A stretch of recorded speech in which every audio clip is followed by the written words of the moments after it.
Next, we have Mrs. Mary O'Neill. She can't come in person today, but she will be on Zoom.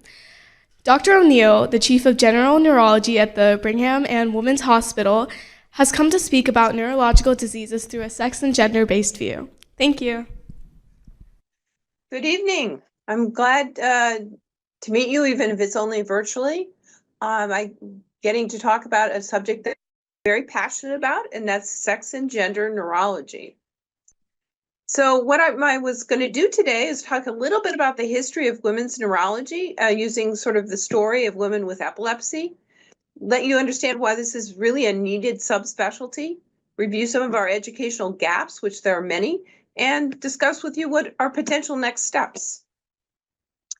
So sex and gender are two very separate things. Sex is the anatomy, the genetics, and the hormones that make up either male or female persons.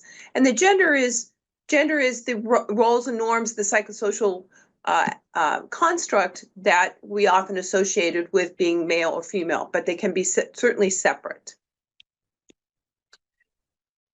One of the things that's really interesting is that for years, the research was had no sex.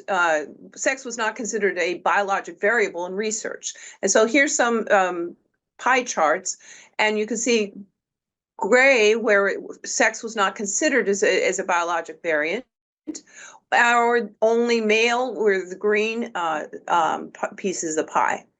And so it's clear that sex was not considered as a biologic variant, and that's a problem. That's a really big problem. In 2015, NIH finally decided that you could not get funding unless you did consider sex as a biologic variable. Let me just say how in real life how this can be problematic. So I don't know if you guys are probably a little too young, but in 2014, Carrie Kennedy, daughter of Robert Kennedy, was arrested for driving intoxicated. And what had happened is she'd taken Ambien, which is a common sleeping medicine, and had a bad side effect. She'd taken the actual normal dose that was recommended. Unfortunately, that is later found out that the doses that should be given to females and women are less than that of what should be given to men. So again, the studies and humans trials were all in men and not in women. So there's problems. And then practically speaking, when I'm taking care of women or when pregnancy is often not included in all clinical trials. So it's very hard to know what to do when you have a neurologic issue in a pregnant woman, for example, stroke. How do you treat that? And it really is problematic on a regular basis. Drugs are not tested in breastfeeding, for example. And so what do you do when someone woman would like to breastfeed and there's no information? So it's really, really hard. So what is women's neurology? It's basically looking at all neurologic diseases through a sex and gender-based lens. And, it's not just around pregnancy, but it's also around menopause, around bone health, and normal aging. So sort of this is sort of my diagram of what happens is sort of putting neurologic disorders on a woman's life cycle. And many of these disorders are much more prevalent in women. For example, multiple sclerosis, migraine is 3 times more prevalent in women.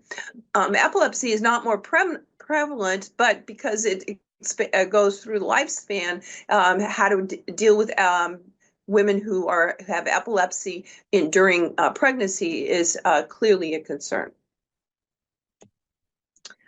So I just want to walk through some of the gender-based issues, and how things have changed, all for the better, but I think we still have a ways to go. I mean, in 1920 was, finally women got to vote. 1960, FDA approved the pill.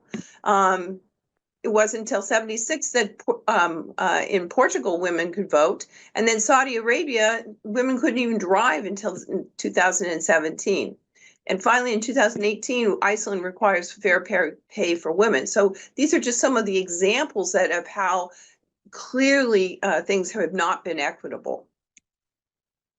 I wanted to sort of let you kind of choose a small snippet so you can sort of see how things have changed in neurology.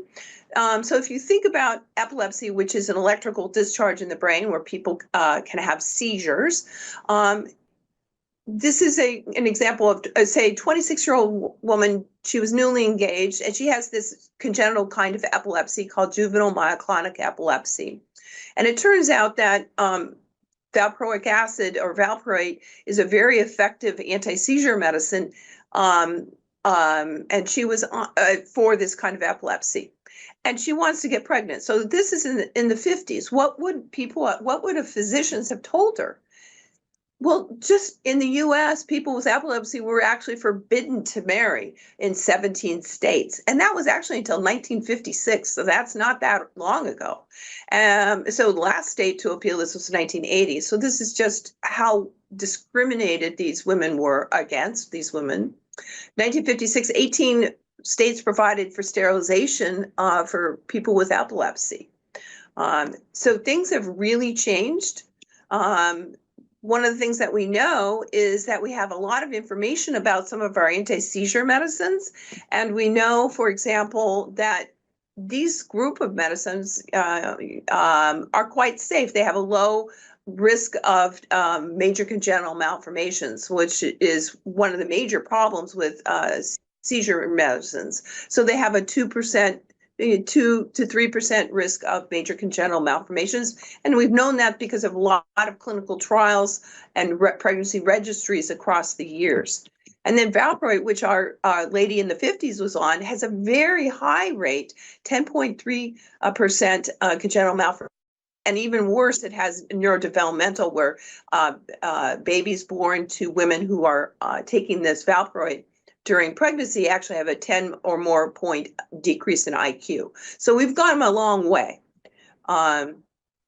So my advice to family planning is quite different than what it was in the 50s. I would say, yes, you can become pregnant. Yes, we would keep you on a medication with a low risk of major congenital malformations and a low risk of neurodevelopmental malformations. And you should have, and most women with epilepsy have a very healthy pregnancy and healthy outcomes. So again, the same in today, the 26-year-old woman, she's in a same-sex relationship. She has the same diagnosis of juvenile myoclonic epilepsy. She's taking levetiracetam, which is a seizure medicine that's quite safe. And she's newly pregnant for fertility therapy. So what were we going to do with this lady? As opposed to what happened in the 50s? So what we know, again, we have some great trials. This is a trial that was published in the New England Journal of Medicine by a colleague, Dr. Pinnell, and it looked at frequency of seizures, of different kinds of seizures, comparing pregnant women with controls. And there was basically the bottom line was there's no difference in seizures during pregnancy. And the difference is that in this study, they very, very carefully checked blood levels. And because the blood levels in pregnancy will change because women get bigger, their metabolism changes. And again, some of the older things was older studies that said, oh, the pregnancy rates of seizures increase. They don't increase as long as you appropriately monitor the medications. So we can safely get women with epilepsy through pregnancy without having increased seizures and without having significant major congenital malformations, as long as we appropriately treat them. So this is just one example of how, taking into account what and the information that we now have, we can do things much more safely. I'm just going to briefly share with you a little bit of the history of women's neurology, because it's quite a new specialty. So I live at Brigham and Women's Hospital. I don't actually live here, but I've spent a lot of time here. But in 1980, 3 Harvard hospitals came together, and that was the Peter Bent Brigham on your left, which was a medical surgical hospital, the Robert Breck Brigham, that was an orthopedic hospital, and the Brigham brothers are the Brigham Ice Cream brothers. And then the Boston Lying In Hospital. And they formed the Brigham and Women's Hospital. So really from the conception of the hospital, women's issues were very, very important. And that there was decided that there would be core areas of excellence, including women's issues and neurology. And so they actually, the planners decided that they would have a building to reflect each of the areas of excellence. And so we moved into on your left is a Hale building, which houses neurosciences, which we moved into about almost 5 or 6 years ago. And the excuse me, this is the Connors Center on your left, and the Hale building, which is the neurosciences on your right. So what happened was my prior chair thought he would marry the two areas of excellence, women and neurology, and we've actually formed the first program of women's neurology here at the Brigham.